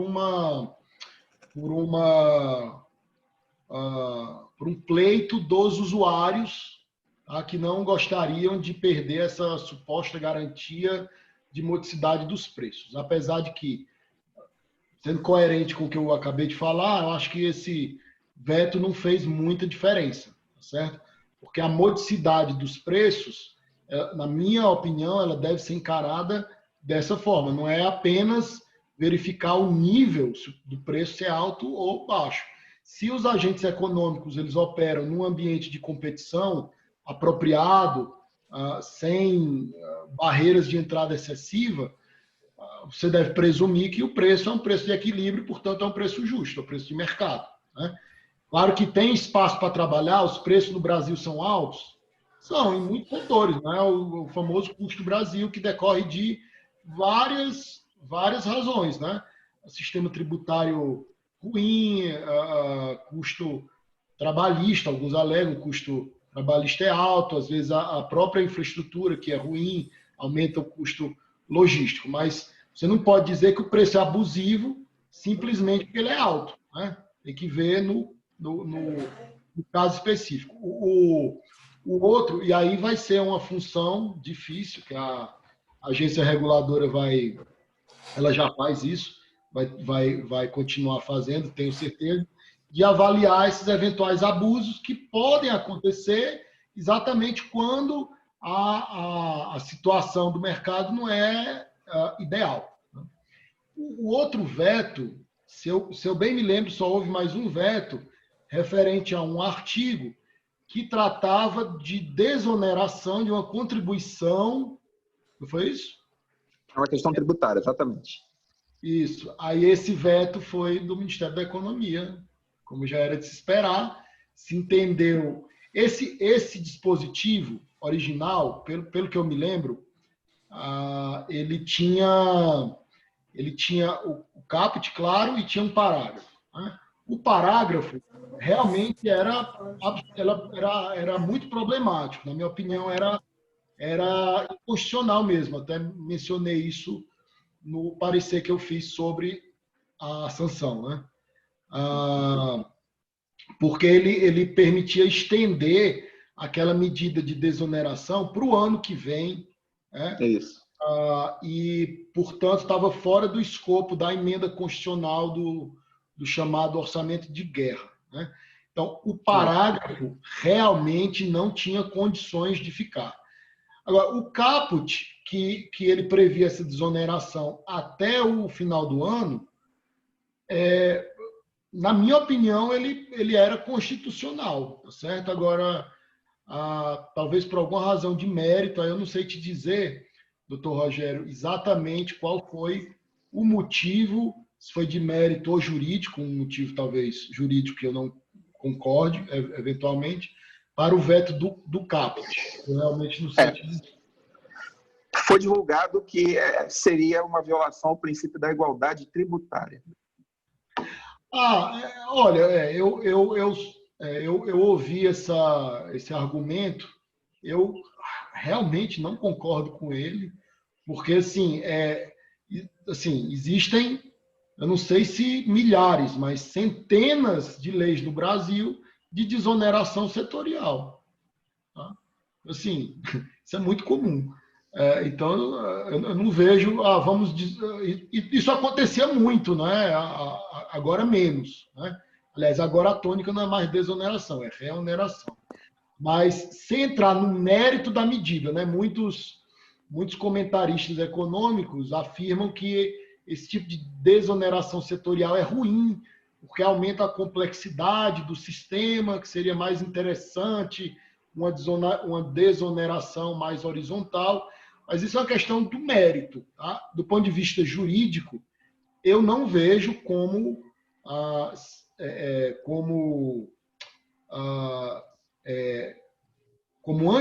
anti-isonômica uma norma que desonere um determinado setor econômico em detrimento de outros. Mas aqui é a minha opinião. Claro que eu respeito o entendimento aí que baseou isso, muito provavelmente essa conclusão aí deve ser proveniente da Procuradoria da Fazenda Nacional. Respeito, aliás, é assunto deles, né, e não do Ministério da Infraestrutura, então eu que estou me intrometendo aqui no assunto de natureza fiscal, mas meu entendimento pessoal é que não haveria falta de isonomia, não. Tá certo. Muito obrigado.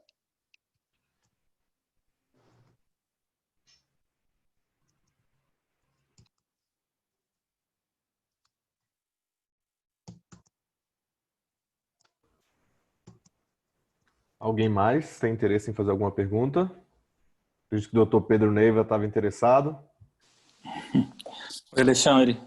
Bom, agradecer aí, doutor Felipe, pela presença.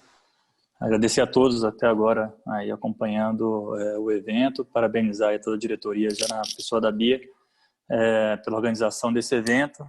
Sem dúvida, aí é um tema que veio para movimentar o mercado. Alguns questionamentos. E eu queria fazer uma pergunta rápida, doutor Felipe, até imagino. Eu acho que até um pouco óbvio, ter de vista que esses dois aspectos que eu vou tratar estão dispostos em situações, em formatos diferentes e até em sessões, subseções diferentes. Mas tratando em relação ao artigo parágrafo único do 5B, quanto aí a hipótese de dispensa de licitação, tendo em vista a existência de um único interessado,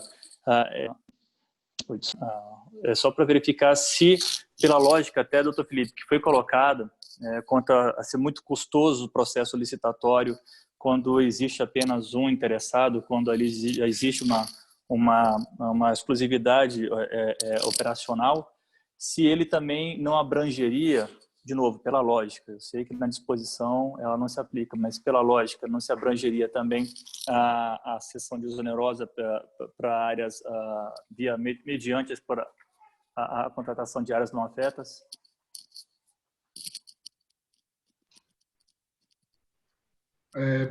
Boa noite, Pedro. Satisfação também, tá? Revê-lo aqui. Bom, veja, em relação a... Eu não tenho assim, um juízo de valor sobre a questão das áreas não afetas, tá? Talvez até fizesse sentido, eu concordo com você, né? Vamos supor que no cenário aqui de porto indústria, né? Uma determinada indústria quer se instalar num porto e, aliás, no caso das indústrias, inclusive, acho que essa hipótese talvez pudesse ser até mais frequente, né? Uma vez que as indústrias elas podem se instalar em áreas menos concorridas, né? Que é da retroárea do porto. Então, concordo contigo, acho que teria sido interessante que essa mesma hipótese de dispensa se aplicasse também para áreas não afetas, tá? Concordo contigo, não tinha pensado nisso, acho que é uma observação da maior relevância. Acho que um ponto que é importante aprofundar, confesso que o meu entendimento é superficial, é se o procedimento licitatório especial aplicável às empresas estatais não poderia dar sustentação a algo assim.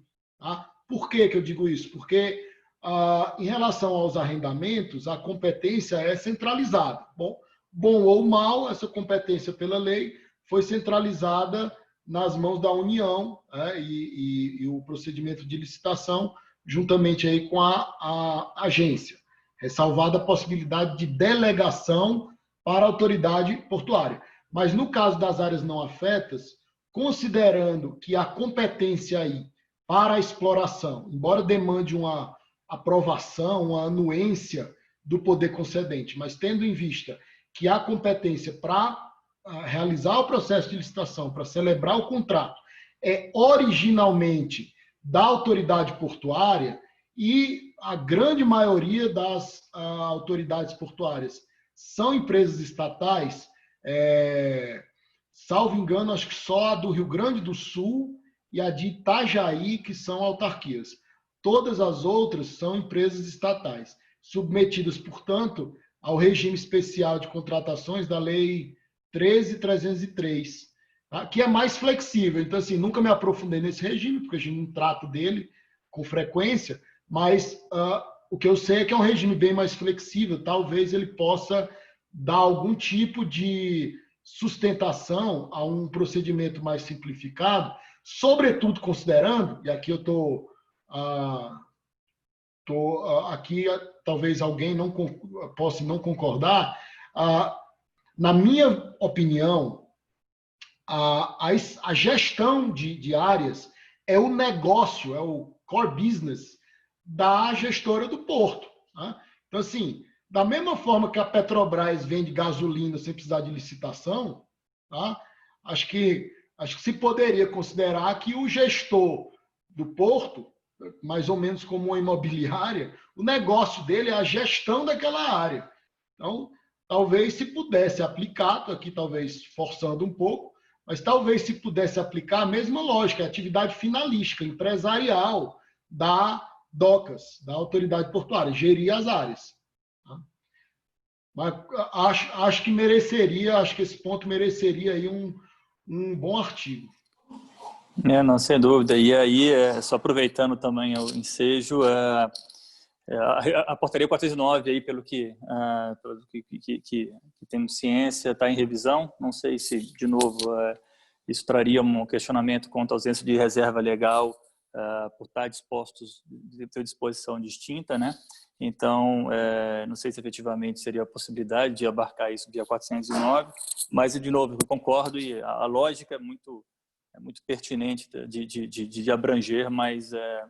E aí, aproveitando até essa fala agora, doutor Felipe, em relação, foi até uma pergunta que eu já fiz em outro evento relativo a isso, e é um pouco da minha ótica, mas e tendo a finalidade por trás aí da legalização, da regulamentação aí do formato da concessão, da nova concessão via aplicação de direito privado à relação de terceiros, mas já isso de repente não estaria criando de uma forma genérica, nós temos aí a dualidade, uma forma genérica, uma dualidade porto público, porto privado, nós não estaríamos criando uma terceira forma de exploração que irá concorrer, ou seja, até aproveitando a fala do Dr. Mário quanto a também a eventual aplicação regulatória a essa relação, né, do eventual concessionário, nós não estaríamos tratando uma terceira figura, ou seja, entendo que o objetivo até final seja a migração do porto público para esse formato. Isso é muito claro da política pública do governo quanto a isso. Não sei se de forma integral a todas, mas a grande maioria, pelo menos, ou então pelo menos as principais. Mas, querendo ou não, nós teríamos aí um lapso temporal onde que nós estaríamos tratando do âmbito concorrencial de 3 figuras. E isso, de certa forma, não tornaria todas essas discussões, ou colocaria mais lenha na fogueira em toda essa discussão em que tem dano concorrencial entre porto público e porto privado? Ótimas perguntas, Pedro. Bom, em relação à revisão das portarias, tá, o que eu posso dizer é que, por determinação de um decreto 10.139, todas as portarias estão em revisão. Tá? Claro que as mais recentes, elas vão passar por uma revisão, mas muito provavelmente a conclusão é que elas já estão apropriadas, não vai precisar de nenhuma mudança, pelo menos em algumas delas, né? Mas essas portarias mais antigas estão em processo de revisão, muito provavelmente vão ser alteradas, não sei em que termos elas vão ser alteradas, né? Não me cabe decidir aí o mérito das alterações, mas pela minha vivência desses últimos anos, a tendência é que sejam portarias com esse viés desburocratizante, liberalizante, né? Acho que essa é a tendência, né? Acho que muita coisa das portarias que tratam da exploração de áreas não portuárias não afetam as operações, acho que são desnecessárias, tá? Acho que poderiam sair, mas não me cabe aí decidir isso, mas acho que essa é a tendência, né? Tirar o que é desnecessário. Então, assim, tem um cronograma, tá, para a revisão dessas portarias. Esse cronograma ele foi prorrogado algumas vezes, agora recentemente, em razão da pandemia, mas acho que a primeira etapa, inclusive, foi agora no final de agosto. Temos outras etapas. Claro que as portarias de natureza mais complexa, elas tendem a ficar para as etapas mais finais, porque demandam uma discussão interna, em alguns casos até uma discussão com os interessados, né?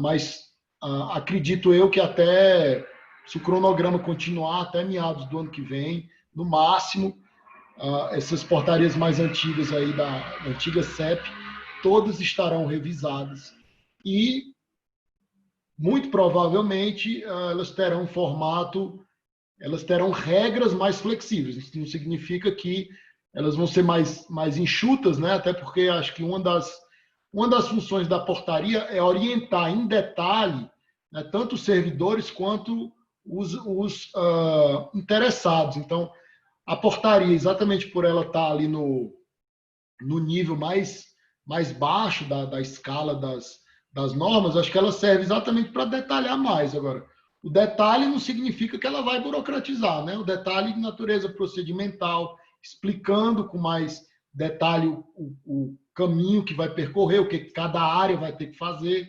Isso, às vezes, até agiliza os procedimentos, né? Às vezes, em alguns casos, não estou falando especificamente do setor de portos, mas como algumas normas não esclarecem muito bem o que cada setor vai ter que fazer, isso acaba gerando um conflito que atrasa muitas decisões.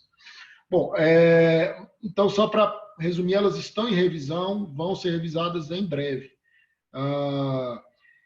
Em relação a essa terceira forma, eu achei muito interessante essa tua forma de ver, acho coerente. Acho que realmente vão ter agora três operadores distintos, né?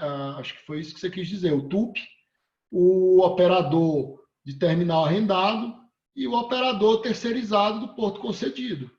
Vão ser três regimes diferentes, né? Embora, no caso dos portos concedidos, haveria um regime muito semelhante ao do arrendamento, uma vez que se baseia direta, nesse caso indiretamente, num contrato administrativo, que é o contrato de concessão, né? Então, e acho que a tendência é de conceder, esse é o caminho, né? Tem muito chão pela frente, mas a tendência, pelo menos o desejo, é conceder mais portos. Espero que as primeiras concessões tenham sucesso, não só em serem concretizadas, mas em estabelecerem um modelo interessante que favoreça o desenvolvimento do porto.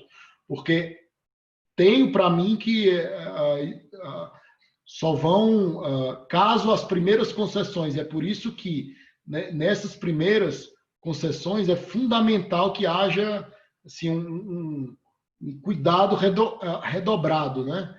Primeiro porque a gente está aqui na fronteira do que a gente está, nós estamos desbravando novos caminhos, né? Então, a gente não tem ainda um know-how segmentado nisso. Então, isso já impõe um cuidado maior. Segundo, porque se as primeiras concessões elas não tiverem um bom resultado, muito provavelmente isso vai acabar contaminando as próximas, né? Então, isso tem que ser feito com muito cuidado. Mas concordo contigo, vão haver 3 modelos, mas acho que não vai ter muito como fugir disso, não. Não sei se eu respondi a tua pergunta. Não, perfeito, perfeito. É mais só para observar mesmo, ter essa visão, se de repente compartilharia dessa posição. Mas perfeito, agradeço aí, doutor Felipe, dou por satisfeito, devolvo aí a palavra para a Bia. Obrigado, Felipe. Bom, estamos nos aproximando dos minutos finais. Eu tenho só mais um apontamento, questionamento para fazer. E se alguém mais tiver alguma consideração, senão a gente já vai estar próximo ao encerramento. Doutor Felipe, eu já recebi alguns comentários a respeito dessa possível dispensa de licitação para arrendamentos, e eu não posso dizer que foi mais de um interessado, porque senão não haveria dispensa, né? Mas, brincadeiras à parte, há alguma expectativa de que isso possa sair do papel?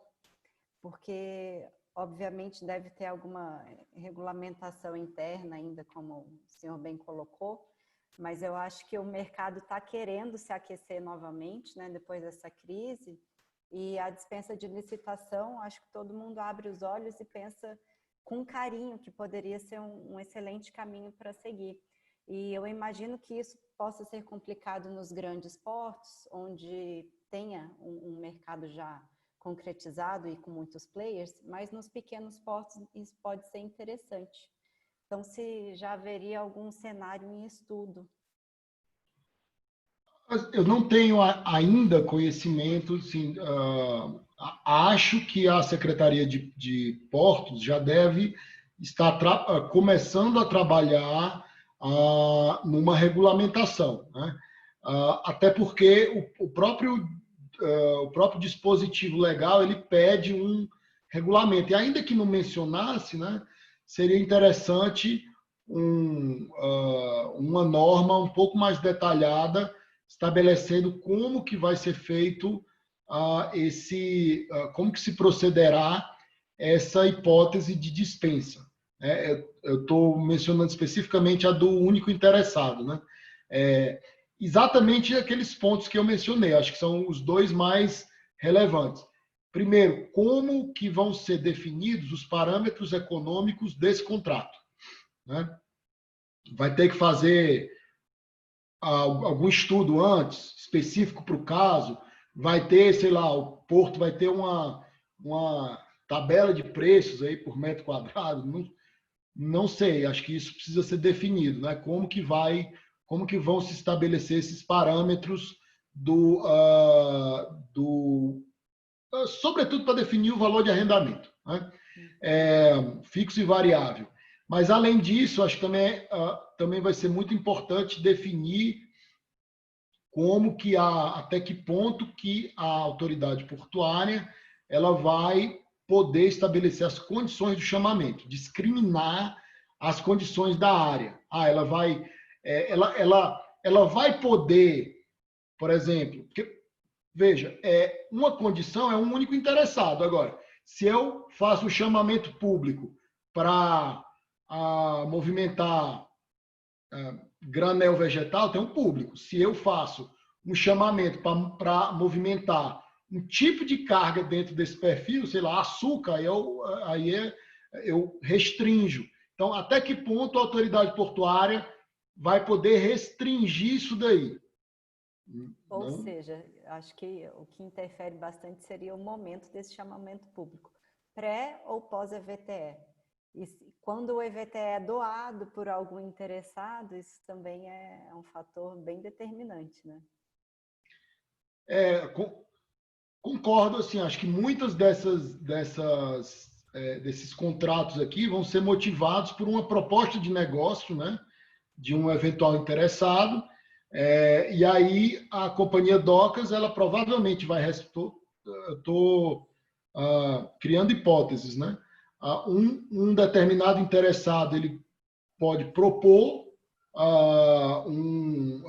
operar um determinado produto em um porto num determinado local que não tem uso.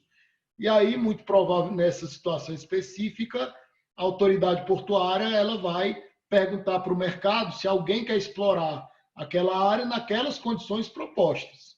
Isso é uma hipótese. Agora, ela vai ficar dependendo exclusivamente da informação que vai vir do operador, ou ela vai ter que fazer algum juízo de valor sobre aquela proposta de negócio que vem do mercado. Isso acho que precisa ser melhor trabalhado.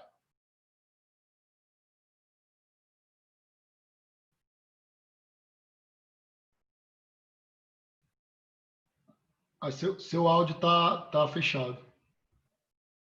Certo, obrigada. Acho que hoje a gente conseguiu ser bem pontual, cumprir uma agenda extremamente interessante e inovadora e que o público estava pedindo, né? Essa lei veio alterando algumas características básicas e agradeço imensamente a presença do Dr. Felipe, aqui representando a Conjur, esclarecendo juridicamente esses temas que não são simples, principalmente porque ainda precisam ser regulamentados. Então, a gente traz muitas questões ainda em tese e por isso ainda de uma maneira complicada e complexa. Mas o desafio foi lançado e muito bem desenhado pelo Dr. Felipe. Agradeço a diretoria que me ajudou a fechar essa reunião de hoje, a doutora Áurea que fez essa comunicação e todos os demais presentes, muito obrigada. Agradeço também a quem quiser contribuir com os temas da próxima reunião e demais. Passo a palavra ao Dr. Mário Povia. Só cumprimentando a doutora Beatriz. Estou aqui aplaudindo aqui o evento, tá bom? Obrigado. Obrigada a você, sempre contribuindo e muito com a contribuição, com a comissão. Bom, alguém mais deseja falar, doutor Felipe? Doutora Beatriz, queria só mais uma vez agradecer pelo convite, tá? Seu, intermediado aí pela doutora Áurea, que eu tenho muito prazer em trabalhar com ela. Pessoa muito engajada e inteligente. E é uma satisfação tratar desses temas, tá? Tão interessantes com todos vocês aqui da comissão que tem uma vivência na área, são profissionais já de qualidade absolutamente reconhecida, e realmente é um prazer para mim estar aqui no meio de um público tão seleto.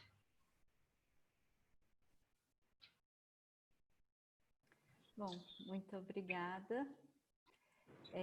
A nossa próxima reunião ainda está sem data. A gente tinha um calendário que, infelizmente, não está sendo seguido à risca, principalmente por questão de agenda, tá? Mas nós vamos divulgar o quanto antes o próximo tema e a próxima data.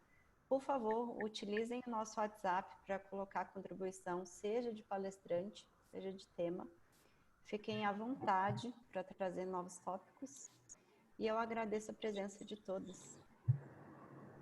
Doutora Beatriz, só pedir uma licença, boa noite a todos, para agradecer a gentileza do doutor Felipe e parabenizá-lo pelo evento. Foi muito rico e sempre compartilhando da sua experiência e conhecimento, agregando muito valor a todos. E parabéns à comissão e à diretoria. Obrigado, Áurea. Um prazer estar aqui contigo. Obrigada. Obrigada, Áurea. Bom, pessoal, então, até a próxima e até mais. Obrigado, gente. Uma honra, doutor Felipe. Obrigado. Obrigado, Tomário. Um abraço a todos. Obrigado, Bia, Alexandre.